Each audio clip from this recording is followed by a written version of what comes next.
Hey everybody, welcome to, I guess this is a sort of bonus Frontier episode, really. I'm joined by Eden for this. Hello. And today we are going to be sort of in between seasons, aren't we, really? We're going to be coming up with a few new members of the crew of the Tenzing, I think, to hopefully pop up at some point in season 2, just to kind of flesh out the crew a bit. On episodes of Frontier, you probably heard me. I can't remember if I ever edited it out or not, but I have a giant spreadsheet of all of the crew members. So we're going to be adding a few names to that, I think, today. Now, I don't know where to start, really, but maybe we'll give a sort of rundown of like who we've got already. Okay, sounds good. Because then we can sort of see any. I'm not going to name every name I've got, but just in terms of sort of generally giving an idea of like positions we've got filled and like how many gaps we've got kind of thing. Obviously the Tenzing is a big ship. I think it's meant to have like 750 crew, so I'm not expecting us to fill out that whole crew over the course of it, because we always need rando background people. It'd be ridiculous. Yeah, but it is a case where like certain departments we basically have nobody, sort of thing. Okay, well, we've see all the senior staff are pretty much filled out already, because we've met all those characters pretty much, haven't we? Yeah. They're either players or it's the captain, first officer, chief engineer. Now, security, obviously, your character, Johnny, is part of that, but really, other than Lieutenant Sota, who is the second in command, I've got 2 named characters here. Neither one of which I think I actually ended up naming in an episode. One of which I think came out of a joke, which Amy and I were just joking about. Wouldn't it be funny if there was a super handsome guy who Johnny is like jealous of, whatever. And I never named him or anything. And the other one I think was sort of created. I've got in my notes here Discord server creation, and I don't know what the deal is with that.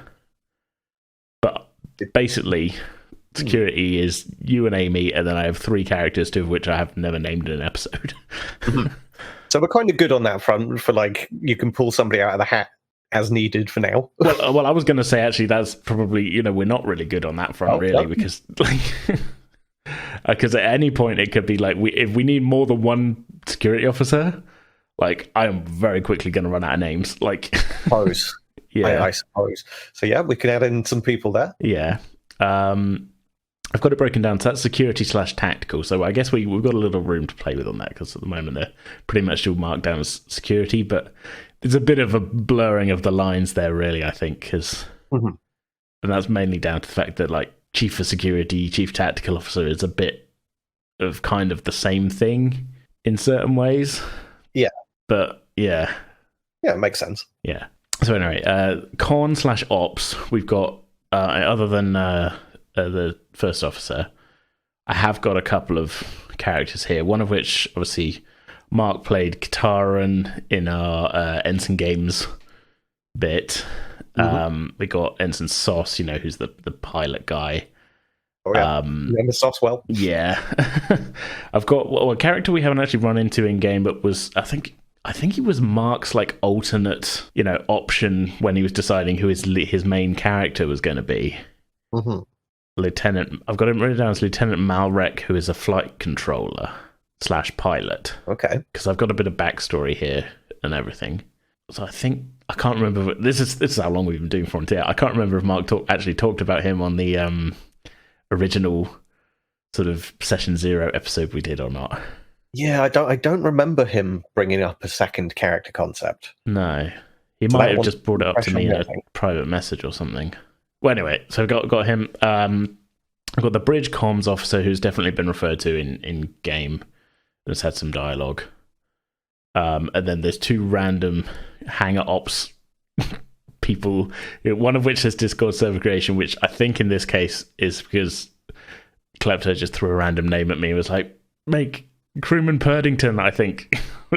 And that they've appeared briefly in one episode helping, the one where Dragon's character first arrived, they helped her with her bags, and that's it. They're just down as hangar ops crewman. So Yeah. They're out there lugging luggage. Yeah, the luggage voice. That's all I've gotten for con/ops. Medical, I don't think we need to add anybody to, because for whatever reason, I have the whole department mapped out here. Oh, wow. Really, really comprehensive on that. I have one. like 20 characters here. Damn. I think it was because I think I wanted to give Dragon some options for something at one point. I can't remember what that was to do with, but it was basically like, here's your whole department sort of thing. Mm-hmm. And I can't remember if anything even came of that. I think we were just kind of trying to decide something, and I was just like, well, look, here's all the people you work with. So that I think we're pretty much good on medical. Yeah, sounds like it. Yeah. Although if you have an idea of like, hey, what if, some kind of wacky Patch Adams style doctor?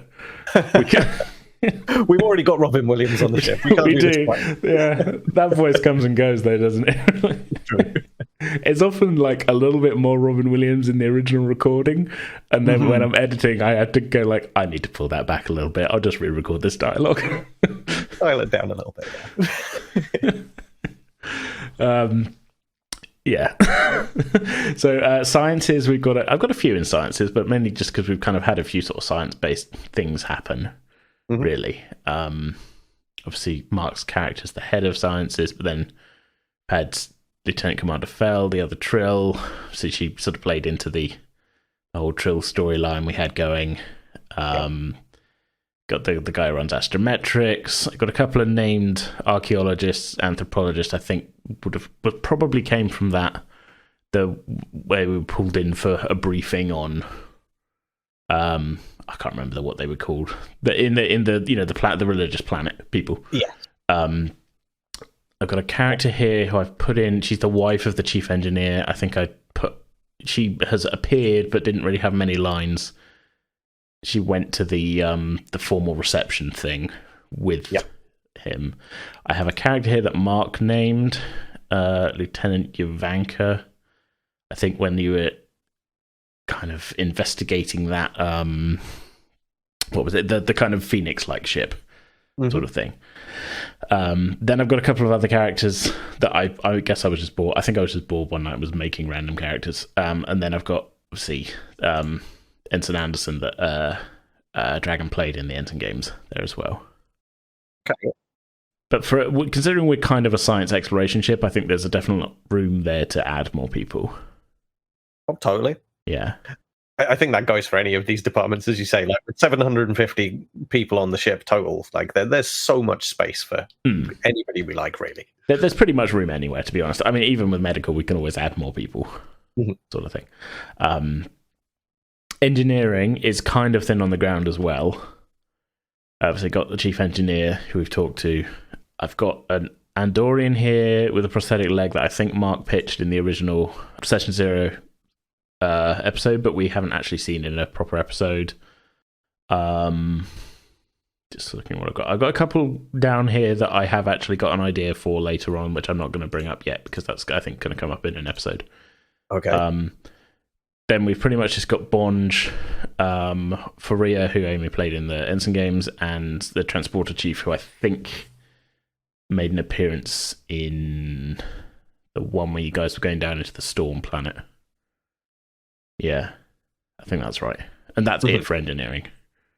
Okay. So, again, a lot of room for additions there.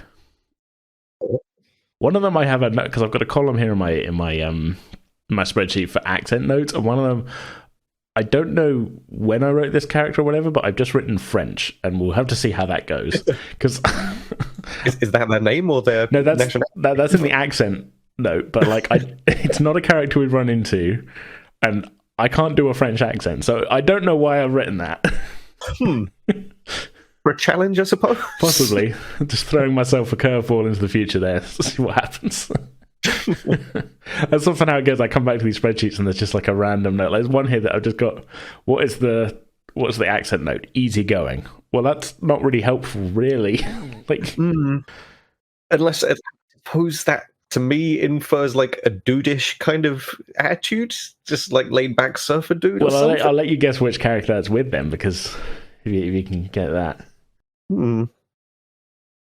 I mean, Bond wears Hawaiian shirts, but that's not necessarily. It's not, for Bond's accent note, it says Ferengi.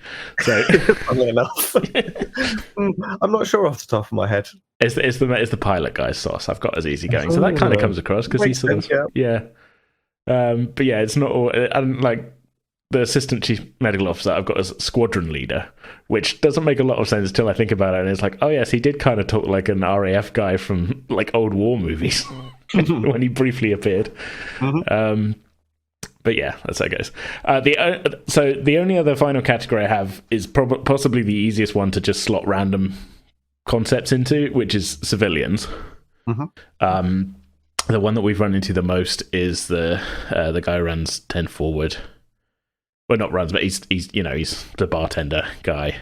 Yeah. Because you keep going back to 10 Forward, so we keep running into him. Then I've come up with a barber here, but we haven't run into him. I was just like, it'd be fun to put a barber on the ship because they get referred to. Is it Mr. Mott on TNG? Yes. What is he? He's a Bolian. The blue dudes with the line down there. Yeah, I think that's Bolians. Yeah. But yeah, we got. I've called him Flan, and he's a Denobulan, but we haven't run into him because nobody's gone for a haircut. I'm giving you guys options here, but yeah, there's always a chance. Yeah, feel like middle of a dramatic episode. So, what do you want to do? I want to go get just a quick trim, quick short back and sides. The option's there. I've got a guy. Just so that in the mind's eye of everybody listening, they can envision a haircut taking place. Yeah. And then it's sort of a lot of sort of side characters that we've kind of run into here, like the wife of the counselor, the pregnant Cation, son of the assistant chief medical officer, the children of the chief engineer, who you guys haven't run into yet, but I was like, well, I'm fleshing it out that his wife's there, their family's there, so I've kind of like got them there as a thing. Then people that we've kind of gained since the start of the series, like Lady Rahl, the Trill, her butler, and the head of that Daystrom Science team who joined as you left. Yeah, but that's pretty much all I've got.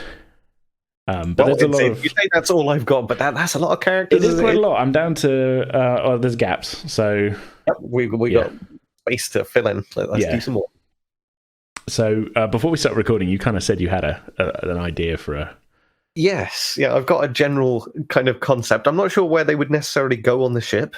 Right. And thinking about it, there is some parallel here with Johnny to some extent. So my idea is a Bajoran who has grown up on Bajor, that's been their whole life, but where, obviously that's a very religious and kind of controlled society to some extent. They, when the Federation turned up, took kind of the Federation's attitude on quite rapidly. Right. And were an outlier within Bajor and kind of had to keep it to themselves to some extent. They recognized that, like, okay, so profits equal wormhole aliens, and maybe everything that we've been taught isn't necessarily the broader way to view the universe, and they're more interested in that side of things. And in that respect, they would have joined Starfleet given the opportunity and taken on some sort of role where, yeah, they're just happy to be out in the space. And to some extent, as I say, a little bit of parallel with Johnny, but I think it would be a different kind of basis of their character and reasoning for all of this, obviously. Like, they're very into Starfleet and into the role. Well, the thought that immediately jumped to me as you were saying that is, like, if they've, come to this realization through, maybe they would be growing up, it'd be while they were growing up, because we're a few years down the road from when the main events of sort of Deep Space Nine start, and that maybe they maybe like a teenager on the station or something. Yeah, something like that. I think maybe they'd obviously grown up on the planet, visited Deep Space Nine, witnessed Starfleet doing something, maybe some of the events of Deep Space Nine itself, potentially. Yeah. We can maybe even think of like a specific, we don't have to think of it now, but like a specific event from an episode or something. Yeah. That's it. And within that, they get this experience of like, okay, here's my chance to live this life, and that's the route out of here. Well, maybe we take it as like that's inspiration to the point where they really do think like, well, hold on, no, these are just aliens, and they're inspired to go down more of a science route. it could be something, maybe with the Dominion coming through the wormhole and that causing questions of, well, would the prophets allow this? And all of those kinds of greater questions of faith and everything, that having those questions in mind and then seeing that, like, here's this other perspective that is so completely different from what you've experienced growing up. You can easily kind of imagine like a teenager, it's strongly impacted by that and swerved off from where they come from, I suppose. Well, I'm thinking of. I've been listening back through the podcast, The Greatest Generation, on which is a Maximum Fun show. It's really great. And on their Deep Space Nine ones, I actually, while I was at work last night, listened to one which I think is season 3 or season 4 episode. It might be season 4.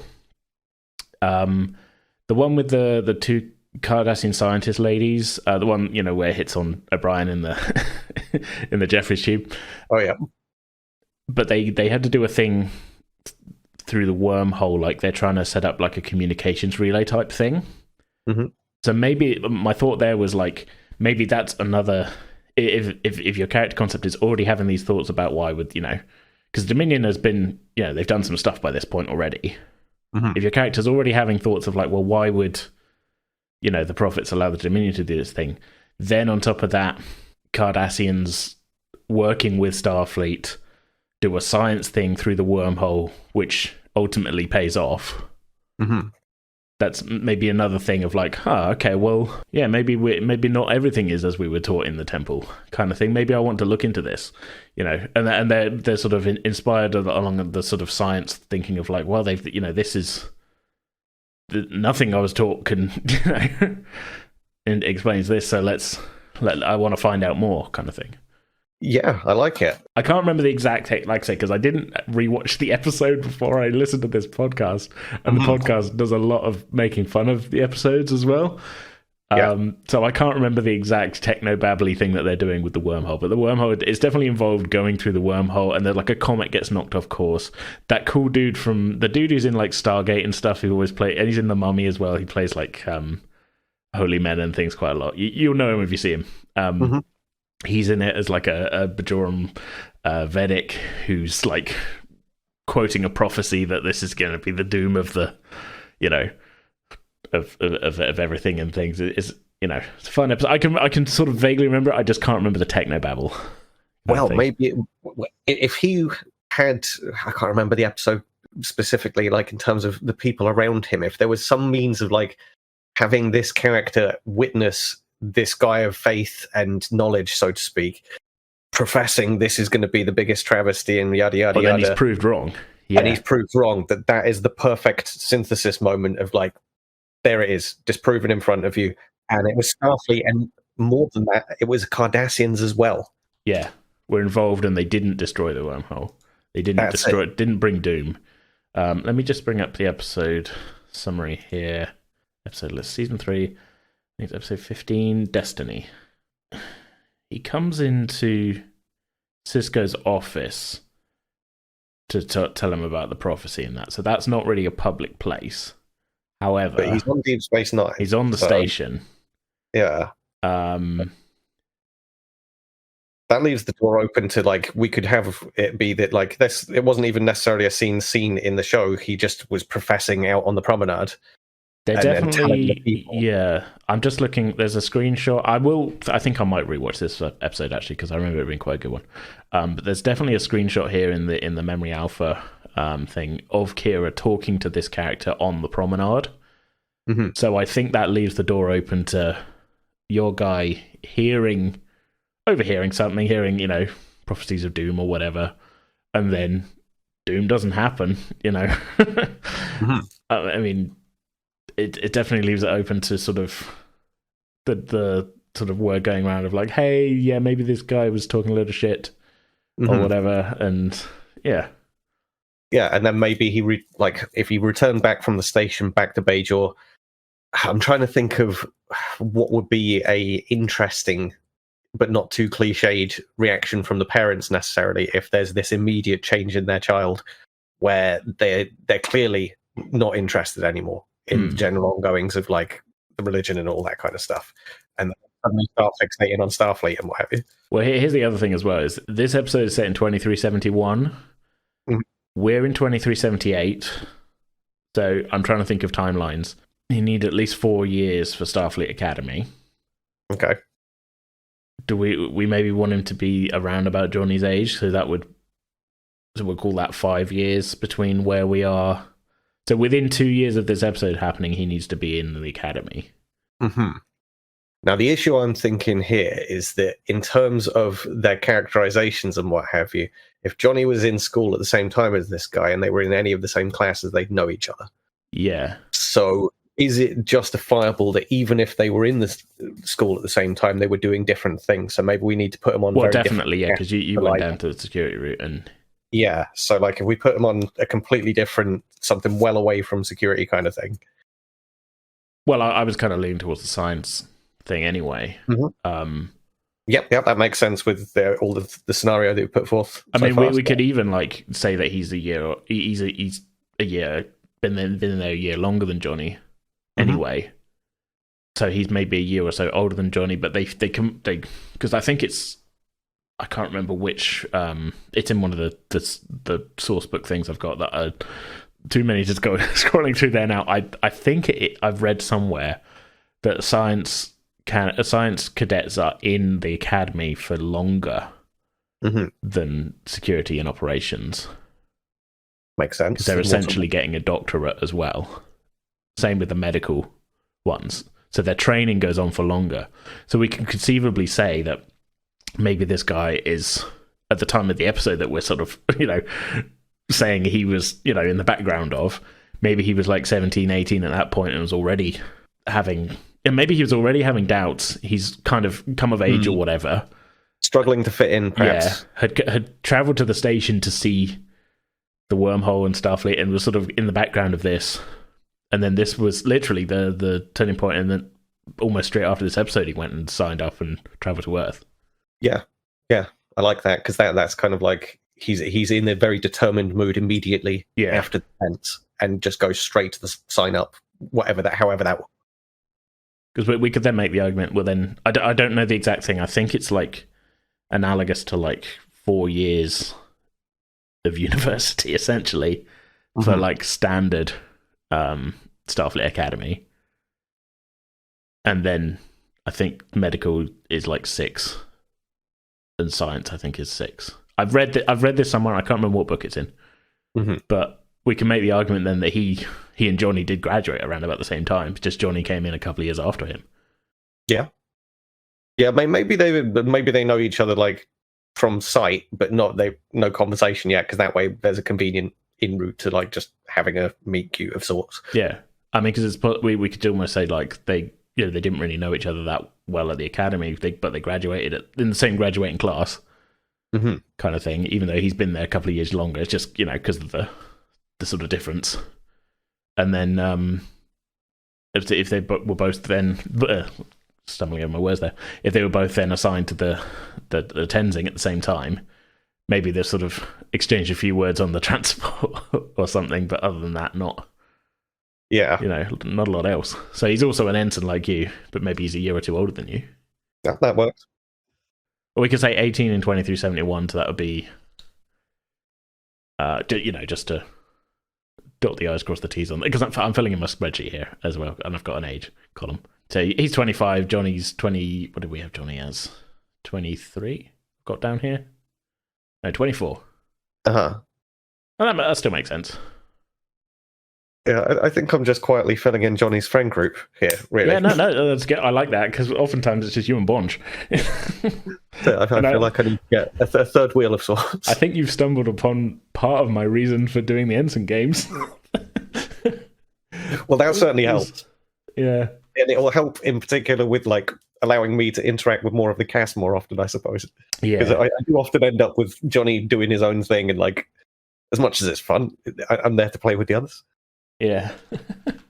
Hang on, I'm just filling in my thing here then. So male, Bajoran, ensign. What do we want his specialty to be?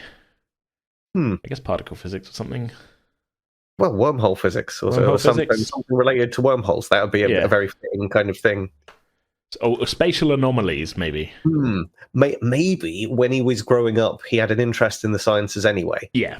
and had observed things about the wormhole scientifically that had started the kind of process of questioning.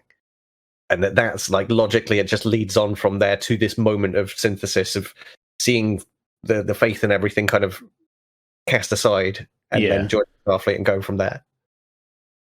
So here's what I've written then. So Ensign, we haven't got a name. Male Bajoran, 25 years old. Spatial anomalies is his kind of, specialty. And I've just written, observed events of Deep Space Nine Season 3, Episode 15, spurred him to join Starfleet. Interest in science from a young age. Thumbs it up. Yeah. There we go. That's a character.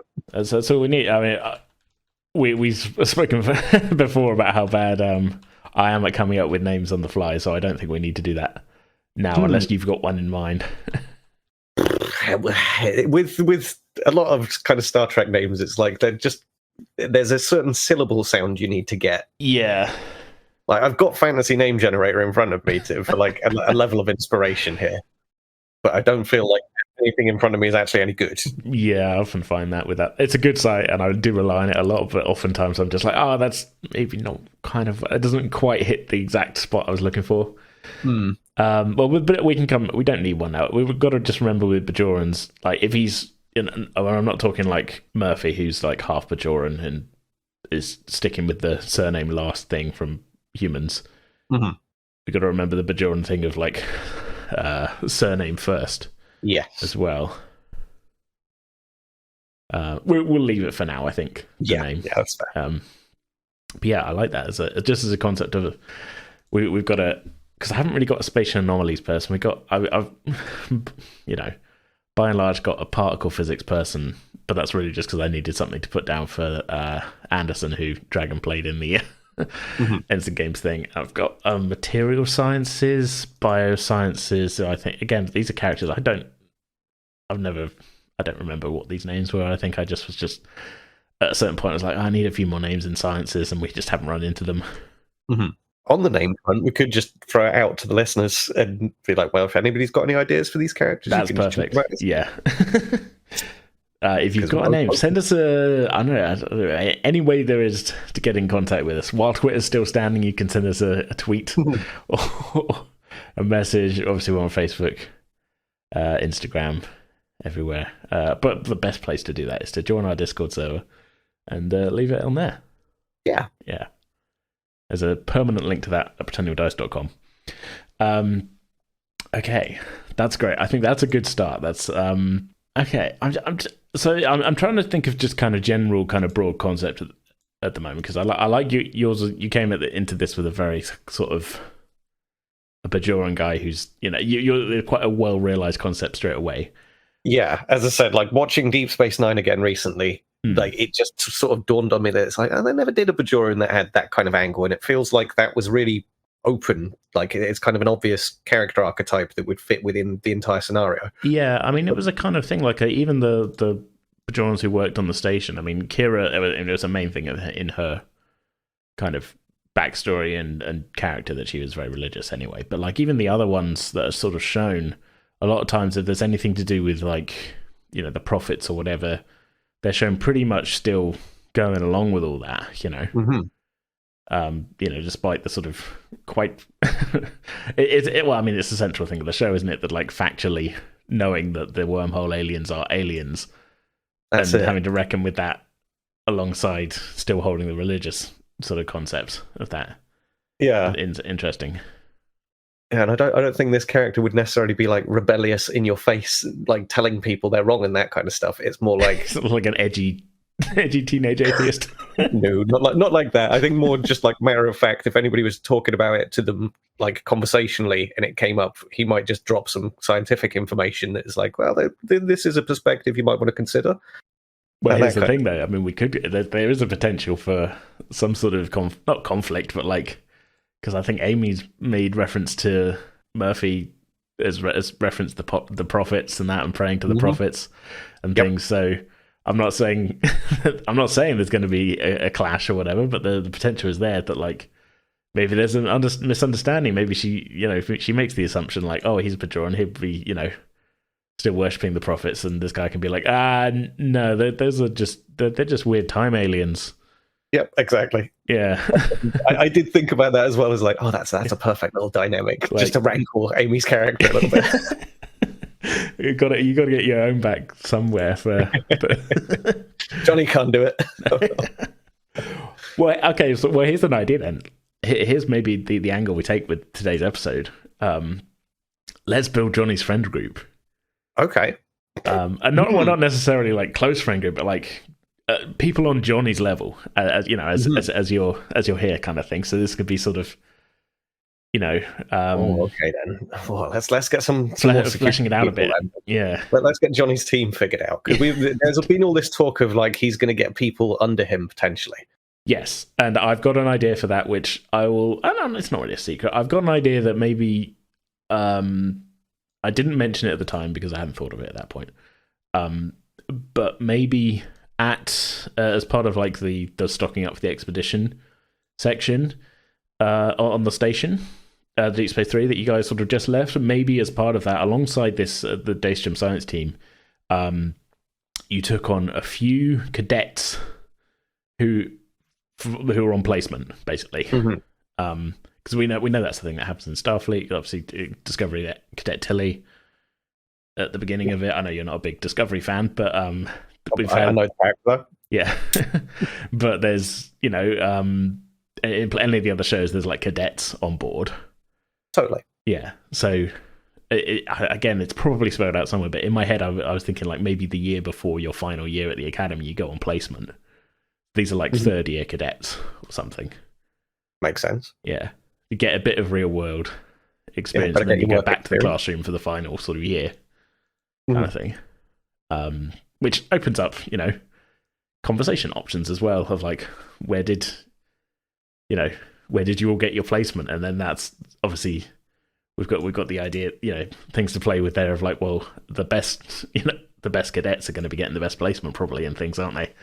Yep. So and we know about the other ships that are out there. We've already got a little bit of rivalry going. So yeah, exactly. So I mean, I'm just thinking of like a small group of cadets, because it's kept a bit vague about how many people are actually studying at Starfleet Academy at any one time. Because the longer you think about it, the more you think, well, it can't just be that one campus, because this is a big fleet.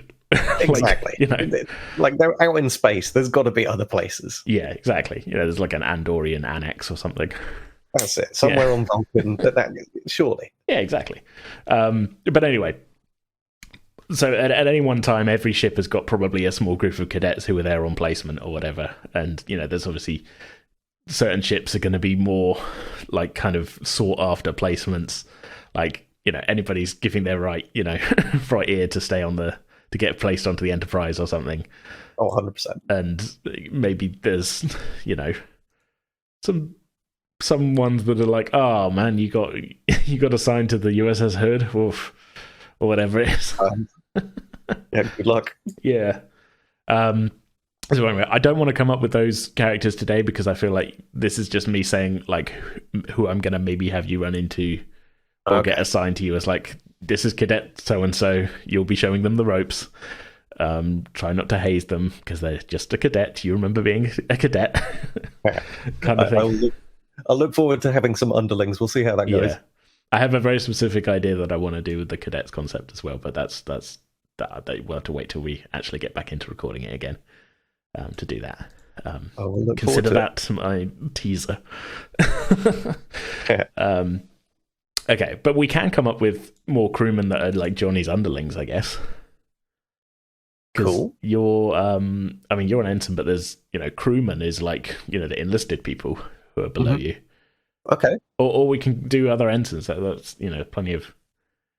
I'm just trying to think what would be some fun archetypes or character concepts. It's hard to like where I obviously had that one fully formed. Like it's like all my brain juice has been spent on that. It feels. But I'm like, no, there's more. The brain juice.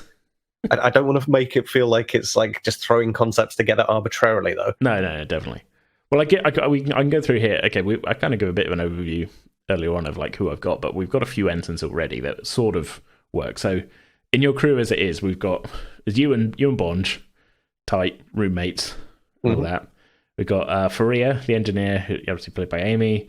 sort of Bond's love interest, but you know, kind of part of the crew.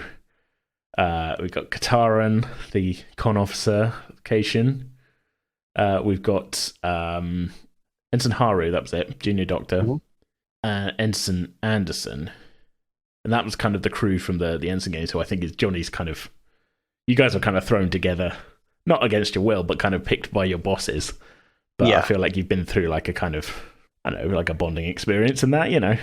Oh, 100%. I feel like we're definitely going to have those characters, like, continual interaction from here out. Like, they'll be hanging out from time to time. We'll see how that all goes. Yeah, it'll definitely. down to what the other guys want to do. Would Johnny... Here's the thought I'm having. Would Johnny have kind of a rival in security? Yeah, that would be fun. Somebody that's like aggressively into it potentially and sees Johnny as incompetent because he's constantly getting put in place by his superiors. Well, yeah, but also you're getting pretty cushy jobs though along the way. You're getting taken on away missions and things. Well, not cushy necessarily, but yeah, no, but this is like you're getting picked for stuff. Getting the attention. Yeah, you're getting picked for stuff by the bosses to do. And maybe it's something like your, I don't know, sort of rival or whatever keeps saying it's like, oh, I should have been taken on down to see, you know, do that. You know, I'm just as good a shot as Connaught is, and that everything. And I'm not saying they're kind of. I'm not thinking like they're whiny, but maybe like there's just they're sort of building up a little bit of like not full on resentment, but like a kind of. I think I've got an idea off the back of this. Okay, and I feel like I'm setting Johnny up for more torture here potentially, but. A female Ferengi who has all of this resentment, but at the same time has that kind of like, oh, he's ahead of me and I admire him and respect him, but I hate him. And maybe I love him at the same time. And maybe there's a kind of love-hate thing that like Johnny is not ready for. And you can see where that goes. And you want me to have to do another Ferengi voice? Is that what you're saying? Did I say Ferengi? You did say Ferengi, yeah. I don't know. Sorry, not Ferengi. Fucking. Thank you. Hang on. Why did I say Ferengi? My brain is frazzled. Security. Yes, Klingon. Security. Klingon. Yes. Okay, that's perfect. My description there was meant to be of a Klingon woman's kind of agenda. Oh no, that's good. Okay, yeah. Okay, Klingon. Are we thinking Klingon, or maybe like? Are we thinking like a sort of B'Elanna Torres style half Klingon? I think full blood Klingon. Full Klingon, yeah. Because at this point, just to ramp up the aggression factor, because I feel like Johnny will crumble in front of this. No, I do like it. It's as a concept of like they think like you're in their eyes you are taking all the honor. Yeah, they've proven themselves. They're fully capable, and they every time they've been called upon, like they've exceeded their tasks. So why are they being, you know, in their eyes passed over for sort of jobs and things that need to be done that they think they would excel at better than you, even though you've done okay, you've done well at them or whatever. In their eyes, they're like, this should have been me. The honor was mine and such. Yeah, I like it. Were they maybe somebody that you knew at the academy? Or do you think maybe if they'd been there, maybe they're a year or so older than you? Yeah, I think they got to the ship before Johnny. And you've come in and have sort of... Well, maybe this is all the complete knock-on from that original one-shot we did. Mm-hmm. Like, because you were the one who crashed in the shuttle with Murphy and Sauce. You know, I'm not putting thoughts into, Murphy's thing, but like just in terms of like explaining this, maybe because you and Murphy went through that kind of event, subconsciously Murphy's like, oh well, I'll get Connaught to do it, sort of thing. Yeah, he just comes to mind more easily. Yeah. Whereas this Klingon had been on the staff a little, not a lot longer, but maybe, because he's also an ensign. Mm-hmm. But it also adds this thing of like, well, you're a sort of upstart kind of younger, newer person. They should be higher than you in the pecking order, but they seem to not be. Yeah, they think that he's just lucky. Yeah. Most of it. Like he got this break and it doesn't serve the crew properly. That like just because he's lucky and no, he's not the most capable. I should be the one. Just looking at Klingon name generator here. Klingon names again. It immediately points me to fantasynamegenerators.com. Yep. On a female Klingon. These don't look like Klingon names at all. Oh, I'll tell you what. Yeah. I've signed up to ChatGPT, and not the paid version, but the general version. I'm just going to load it up and ask it, and we'll see what it does. I'm trying to think of what Klingon like female names we've had. We've had was Lursa and Bator, obviously. Mm-hmm. Balana. What was the name of Quark's wife in that one? Oh God. Struggle to think. Yeah. I feel like the Klingon names that this generator is spitting out are not particularly good. Klingon. Okay, right. ChatGPT is immediately just throwing a selection here. So I said, list some new Klingon female names, and it's gone, sure, here's some new Klingon female names.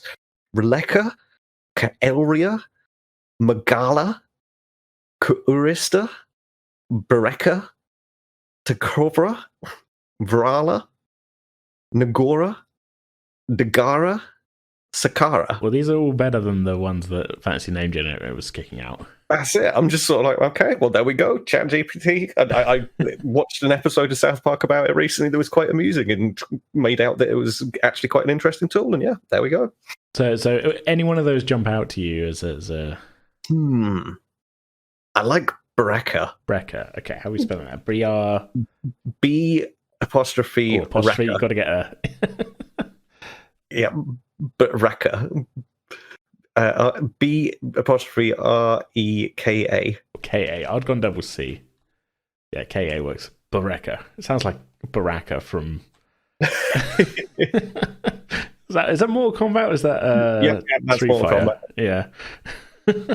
Blanca from Street Fighter. That's where I'm getting it from. Okay, I'm just going to put. Okay, so in my notes here for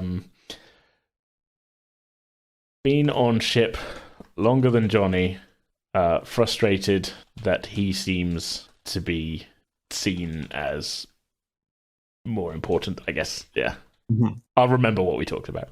This is just a quick note to myself when I'm bringing up the thing.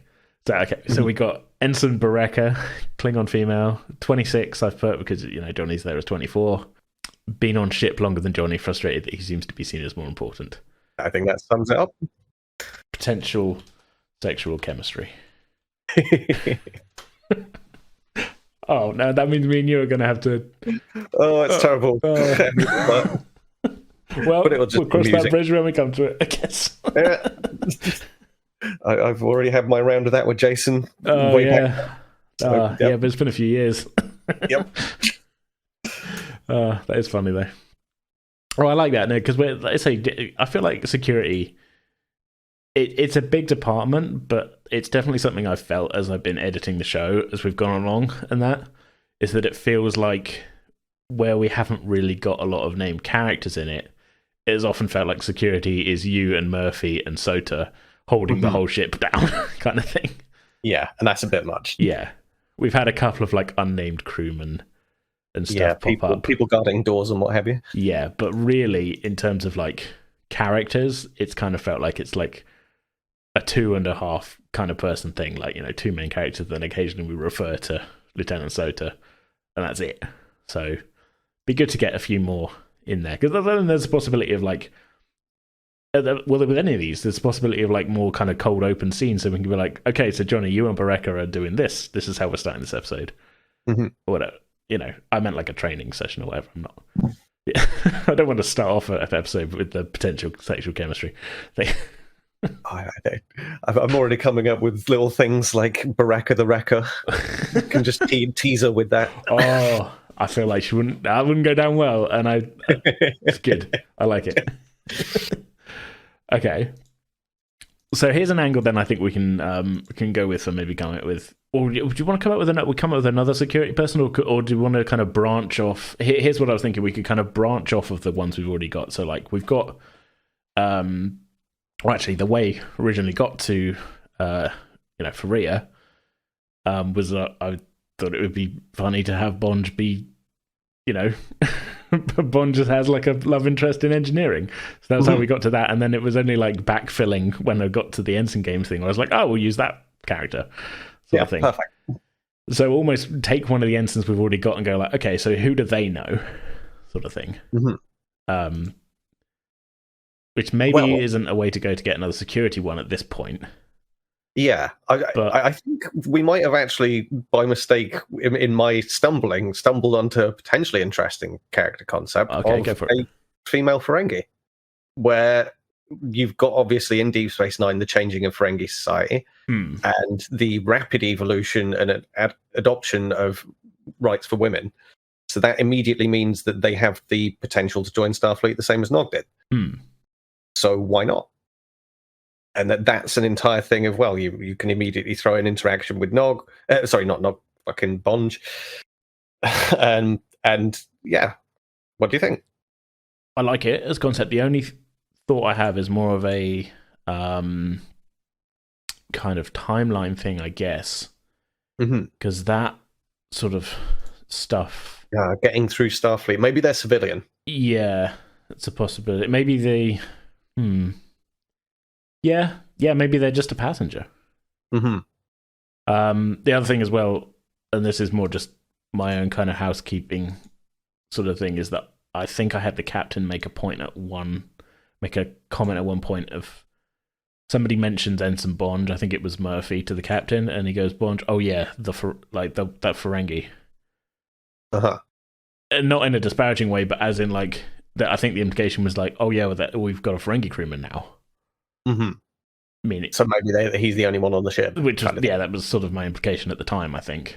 Again, I'd say not in a disparaging way at all, and I'm totally on board with having a female Ferengi. And that, I just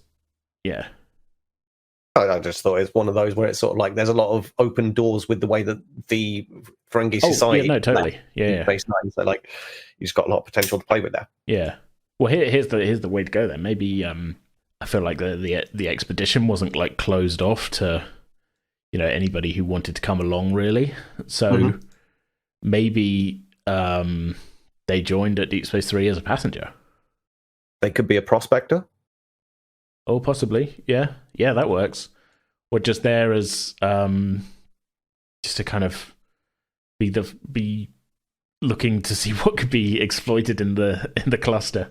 Yeah, exactly. From the point of view of because it's not like rules of acquisition changed completely. Like no, definitely. They're joining broader Ferengi society, so they're... Yeah, so that maybe they're kind of an entrepreneur. They're starting out on their own, like, and because obviously things don't change overnight in terms of like attitudes and things. They were legally allowed to go off and earn profit now, but their family or whatever, nobody was going to help them. Is that when they declared their intentions, like, I will earn my own profit, like maybe the sort of old fashioned father or members of the family were just like, well, then you're this might be the way things are now, I can't stop you, but I won't help you, sort of thing. So they're just determined and going out on their own. They're determined. They've heard about this expedition and they were determined to join it, and they managed to get on board the ship. Not like there's not as a stowaway, but they've kind of come along with what basically every worldly possession on their back, which is not a lot, and have sort of got passenger quarters on it. Yeah. And I think you could easily have it where the way that they could interact with other characters is that they, because of the nature of their reason for being on the ship and what have you, and their limited access, I suppose, to information at times, they're hanging out in 10 forward constantly. Yeah. Trying to pick up on conversations, trying to get the edge on what's happening in the moment. And in that way, they could interact with any of our characters, I suppose. Yeah, definitely. So I'm at the other thought of, well, are they like a young person, or are they kind of somebody who's maybe wanted to do this all their life and finally I think legally had the opportunity to do so?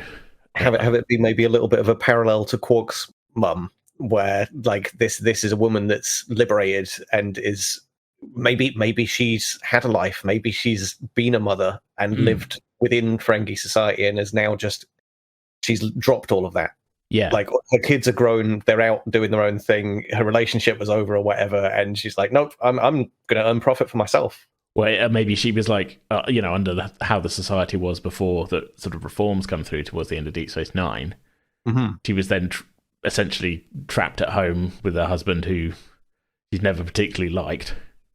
And he was terrible at getting profit. Yeah, terrible at getting profit, but like she always had the better ideas, and he never listened. Yeah, that kind of thing. And there's no way out for her until suddenly there is a way out for her, and she takes that way out. Yeah, immediately. Yeah. So maybe she's like older. She's like you say, children are grown ups. Maybe like I mean, I don't know what Ferengi lifespan is or anything. I mean, we don't need to go into that, but we can just sort of say she's the equivalent of like a late 50s or something. Yeah. She's experienced, and but in that way where like she's very capable, but she's been limited. So a lot of things are new to her potentially. Yeah. But she's quickly picking everything up in the way that Ferengis do. I like it as a concept and everything. Cool. Because we I guess definitely on T&D you get like random passengers referred to as like we're helping, we're taking these people to this place, or we're or there's just random people that are like civilians hanging out in the background in 10 Forward and stuff. That's it. And obviously you guys are on a specific sort of exploration mission, but really that's not any different to like the 5-year missions or whatever of the Enterprise. That's it. This is just one particular smaller mission. Yeah. So I mean, I know I've made no. I know for a fact I've made no sort of we're offloading civilians here kind of comment or anything. This is just another voyage sort of thing. Well, except it's a place no one's been. So there's no reason why we can't have passengers have come aboard at Deep Space 3. They've joined. We're taking on cadets as usual. It's business as usual. It's just an exciting mission kind of thing. Mm-hmm. So I like it. Yeah, get a Ferengi on there. I have open, actually, I found a different site, Star Trek Online Academy, and they have a name generator here, which seems to be a little bit better. Okay. So these are not gendered, these names that it's spat out for Ferengi, but again, I'll leave this to you to grab that. So we got, actually, the left column seems to be more, to me, jump out as more like male-sounding Ferengi names. So the right column, it's not a lot of difference, really, but we've got Pesk, Pobolzi, probably not that one. Utol, Iolio, Iolio. That's how I. Yeah. Iamat. Doesn't sound particularly Ferengi to me, but does kind of. Quebio, Qebeo. So Quebo. Mm-hmm. Podap, Yive. This is unpronounceable. HIPG. Okay. Yeah. Or Boros. I like. Was it Iolio? Iolio. Iolio. Because the first bit is IOLIO. Iolio. Yeah. Maybe we could drop the O at the end and make it easier. Then it'd be Ioli. Ioli. Yeah. Yeah. Ioli. That works. I like it. Sorry, it's just so I've got something to put on my. But yeah, I like that idea of like, we're coming at this from sort of both parts of life, sort of thing. So we've got new ensigns and older people who are just setting out in the into the galaxy for the first time, kind of thing. I like it. Yeah, it gives a lot of potential for conversations that are on the right level. Let's say. And again, like with all of these characters, there's nothing to say that they're going to pop up. Definitely not in every episode, but like even some of them might be one-time conversations or whatever. But just having like a bit of I like having the option there, especially if as we've had with a lot of the games we've played. Oftentimes, you guys will go in and just be like, "So who's in here?" or whatever, and I can be like, "Well, you've got this person, this person, this person, this person," and because there's nothing worse to me. I mean, I've gone on before, at length about how I'm not a big fan of sort of railroading in that with games, and just there's something a little boring to me about having you guys go into a room and there's one person there who is the person you were supposed to talk to. I'd rather give you like 5 names and I've got something to say for all 5 of them, and whether you've spoken to the right person or not, it doesn't matter because we're going to roll off of whoever you talk to. That's it. Gotta have a avenue to go down. Yeah. Do we want to do one more? Then we're coming up to an hour now. Just to sort of. Yeah, I think I could squeeze we'll one more out. Have you got anything that comes to mind?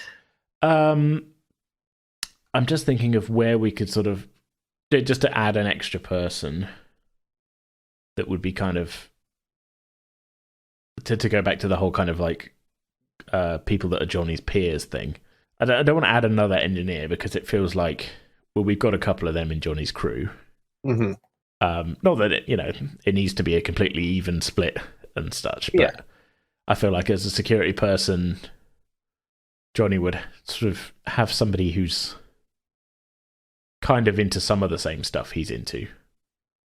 Mm-hmm. But then at the same time, like we've already seen that Johnny's very happy to be like, Bond, come and watch me kick stuff, Yeah. He's not really got that many friends, let's say. No. I'm trying to think. Maybe somebody that would be on the side, on the kind of side of Bereka, potentially, like an underling under her. Also, Brekka's kind of crew. Yeah, so he's got somebody that's not necessarily a toady kind of like suck up, but somebody that like agrees and is like, yes, Bereka, you should be the one that's in charge, and yeah, you said it, Bereka, a little bit or something. Yeah.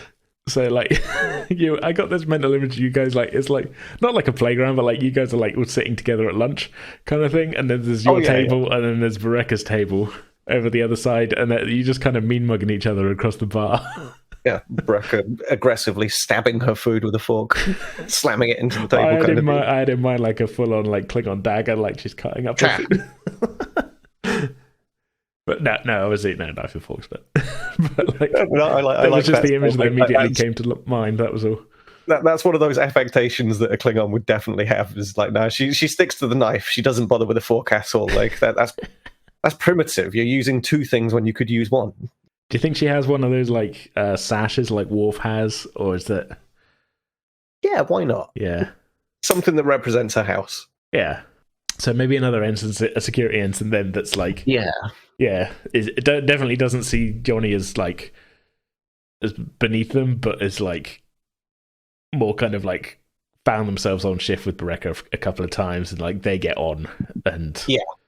And Bereka won't shut up about it. So like this person potentially is like maybe they just agree to some extent because it's easier than disagreeing. Yeah, they're like, yeah, no, you got it. Yeah, that Johnny car.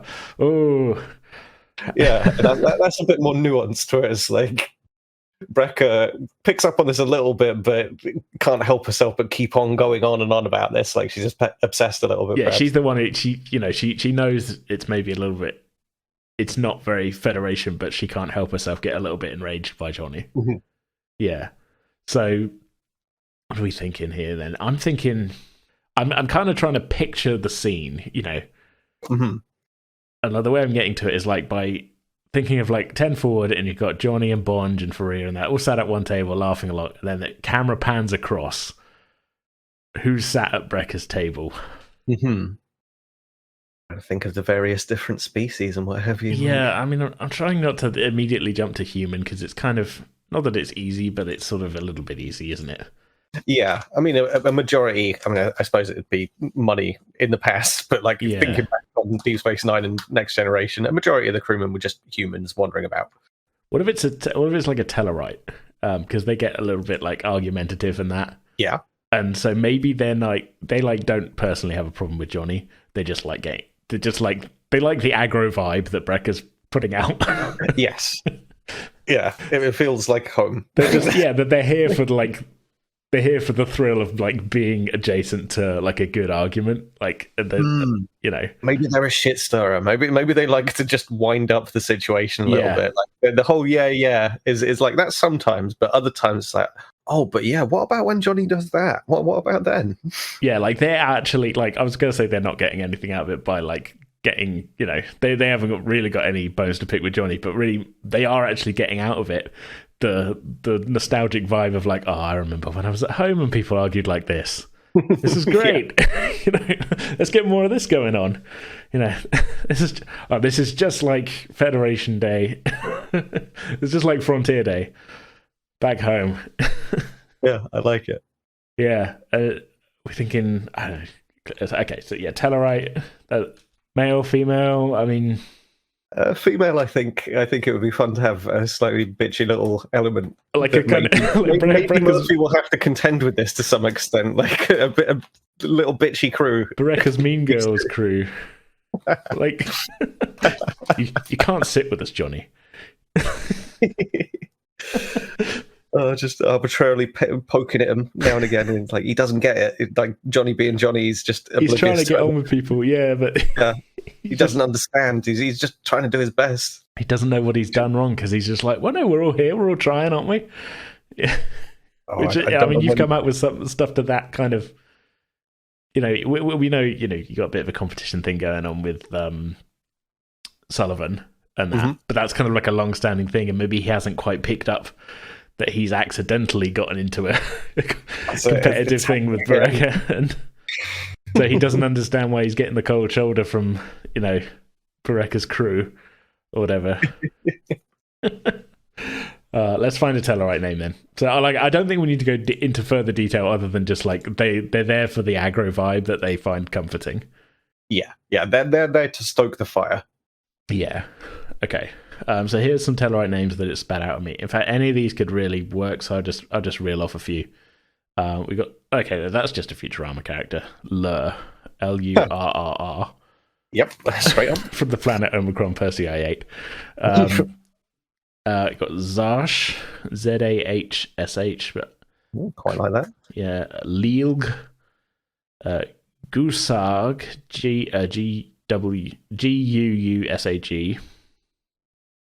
Girig, Lak, there's a G on the end of LAK, Gavoon, Lasiv, I kind of like Lasiv actually, Lel, Gihun, Lulliver, Govush, Gosov, Silush, Nuruv, Givav, Lolv. Some of these are very awkward to pronounce.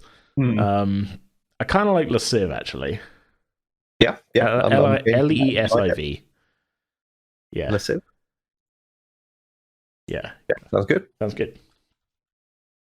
So we don't need to go into it. I don't think any more than just like they're another security ensign, and they're there for they're there for a good time. Yeah.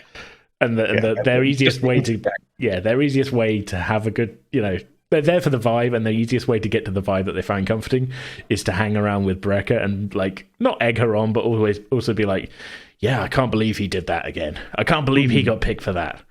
What a bastard. Like, they don't actually have any real problem with you. They're just like, yeah, this is it's their equivalent of like, yeah, this is a chill time. Is like, yeah, this is a real nice aggro time. Like, I'm loving the idea of this just being something that Murphy's going to have to deal with to some extent, where there's just going to be a little bit of antagonism amongst for you, we've come up with people that you've got to compete with. For Amy, we've come up with people that she's got to do human resources stuff for. Yep. And then potentially for Dragon, we've got injuries. Oh, yeah. That goes. I think we've come up with some fun stuff today, though. We've got some... Totally. Yeah, got some good things to put in there. So what did we come up with? We have Spatial Anomalies Bajoran, which is great. And I'm definitely going to rewatch that Deep Space Nine episode just to make sure I got things right. But I think that's a good... But from the broad strokes of that episode, I think that's a good inciting event. And it works out timeline-wise. So that was great. I love that guy. Now I've got that other name generated, but maybe we can... It has got Bajoran names. Uh-huh. But these are obviously just single things, so we need a first name and surname. Mm-hmm. We could keep that one open, as we said, like leave that one to the listeners potentially. Oh yeah, that's what we're doing, wasn't it? Yeah, I completely forgot that as well. So yeah, listeners, if you have a name suggestion for our Bajoran ensign, send it to us. Easiest way, as we said, join us on Discord. The link's at pretendingwithdice.com. But yeah, we're looking forward to hearing from you all for that, because that was I think that's another good way. I'm all for hearing things from listeners if they're like, hey, try this out. Yeah.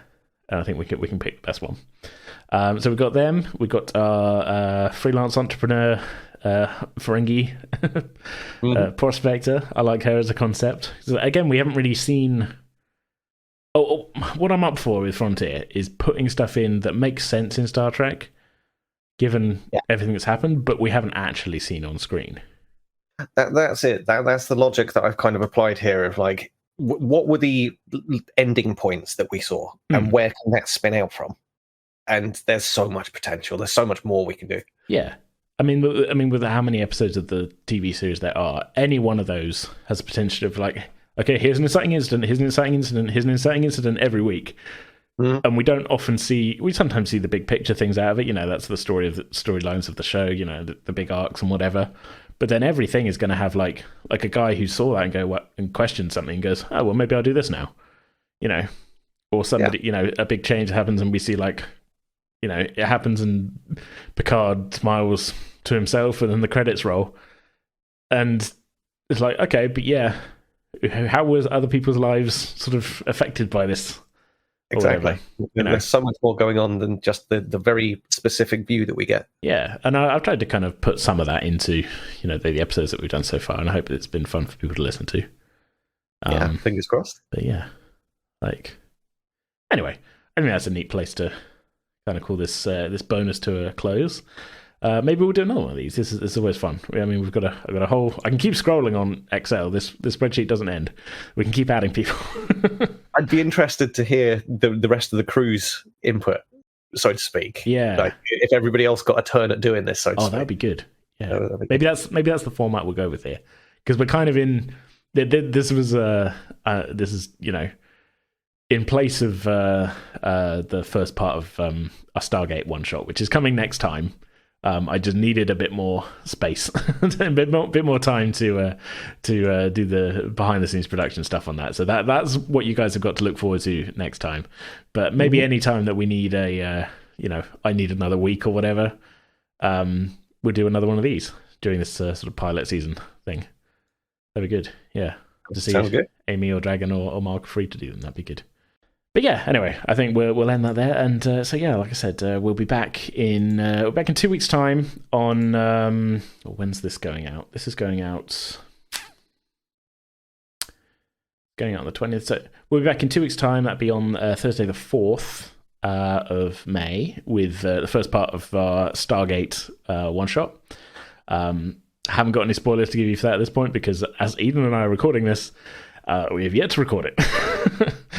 But we'll be back with that in 2 weeks. But yeah, anytime we have another sort of thing where I need more time, we will I think be doing one of these. And so thank you for joining me for this one, Eden. It's been fun. We've had a bit more of a kind of characters that are to do with Johnny, and I like that as a kind of how can we expand each main character's sort of circle. I think is a good way of doing it. I think absolutely, yeah. No, it's been a pleasure. Yeah, alrighty. So yeah, as always, you can find us actually it's so easy now. I can just be like, everything to do with this is at pretendingwithice.com. There you go. So much easier than the early days where I have to reel off like, you can find us here at this and this. Just go to pretendingwithice.com. All the links are there. Simple as that. Yeah, simple. Okay, see you all later. Bye.